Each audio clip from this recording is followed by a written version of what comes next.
미사일의 종류가 무엇이는지 간단하게 설명 부탁드리겠습니다. 예, 미사일은 크게 보면은 두 가지 종류가 있습니다. 하나는 순항 미사일이고 하나는 탄도 미사일이죠.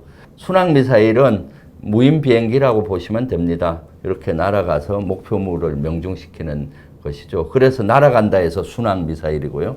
그다음 탄도 미사일은 실제 탄도 곡선을 이렇게 그리면서 지구 중력 에너지와 운동 에너지, 위치 에너지를 이용을 해서 적의 명중을 시키는 것이 탄도 미사일입니다.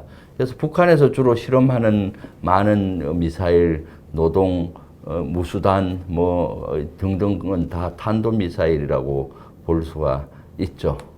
그럼 제가 쉽게 이해하자면 탄도미사일은 좀 높게 쏘아 올리는 것 같은데 그게 맞나요? 예, 그렇죠. 탄도미사일은 사거리에 따라 다르죠. 사실은 탄도미사일은 그 우주 발사체와 원리가 똑같습니다. 그러니까 저 인공위성을 우주로 쌓아 올리는 우주 발사체와 원리가 같다고 볼 수가 있죠. 탄도미사일 기술이 발달되면은 우주를 향해서 인공위성을 쌓아 올릴 수 있는 기술이 생기고 능력이 되는 거죠. 그래서 탄도미사일은 단순히 무기체계로 보면 안 되고 우주시대를 열어가야 하는 무기체계로 보고 국가적인 관심을 가질 필요가 있는 무기체계입니다. 그렇게 복잡한 기술들을 우리나라는 언제부터 그렇게 개발을 했습니까? ADD가 1970년도에 생겼죠. 국방과학연구소. 1970년도까지만 해도 우리나라는 총 한 자루를 제대로 못 만들어냈습니다. 그에 반면 북한은 전차, 하포까지 다 만들 수 있었죠.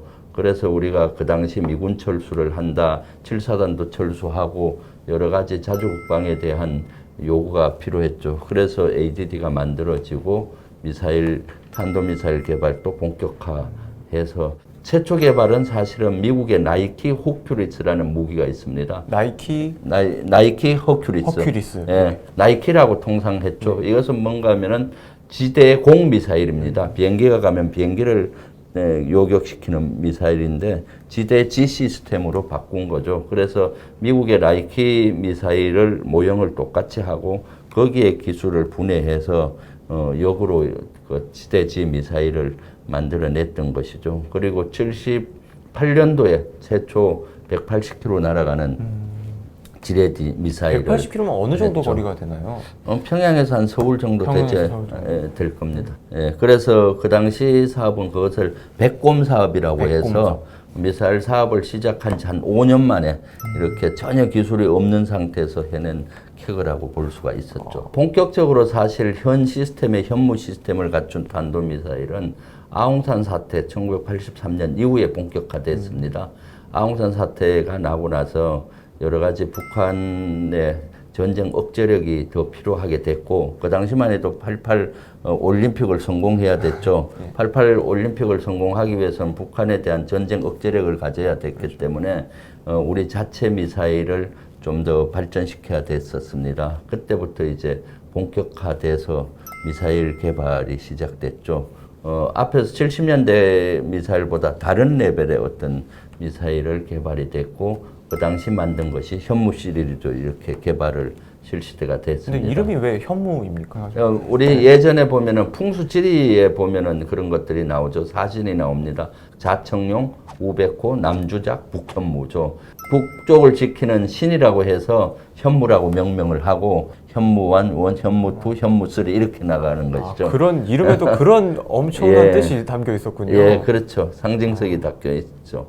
예, 그렇다면 순항미사일은 왜 90년도부터 본격적으로 개발이 이루어졌죠? 90년대에 들어와서 1991년도에 걸프전이 일어나죠. 걸프전이 일어났을 때 미국은 압도적으로 승리하죠. 그때 승리할 때 충격을 줬던 무기체계가 여러 가지가 있는데 스텔스기, 그때 최초로 스텔스기가 보였죠. 레이더에 안 잡히는 스텔스기. 또 하나의 무기가 토마호크 미사일이었습니다. 토마호크 순항 미사일이죠. 1000km 이상을 날아가서 지상 가까이서 날아가서 이렇게 아주 정확히 목표물을 맞추었죠. 무인 폭격기처럼 이렇게 말이죠. 그래서 세계는 상당히 충격을 느꼈고 우리도 앞으로 순항 미사일이 필요하겠다 해서 본격적으로 그때부터 순항 미사일을 개발을 했고 지금은 우리 대한민국의 순항 미사일 기술 수준은 세계적인 수준입니다. 사실. 의원님, 그 순항 미사일의 정확도는 어느 정도가 됩니까? 아주 정확합니다. 한 1000km 이상 날아가서도 어떤 건물이든지 사무실을 폭파하겠다면 유리창을 뚫고 들어가서 딱 할 수가 있을 정도로 정확하죠. 그렇게 말씀을 나누다 보니까 좀 궁금한데 예. 그 순항 미사일은 어떤 원리로 그렇게 정확하게 타격을 할 수 있는 걸까요? 순항 미사일은 항공기의 엔진으로 이렇게 날아가고 날아가면서 이렇게 여러 가지 항법 장치를 해서 자체하는 거죠.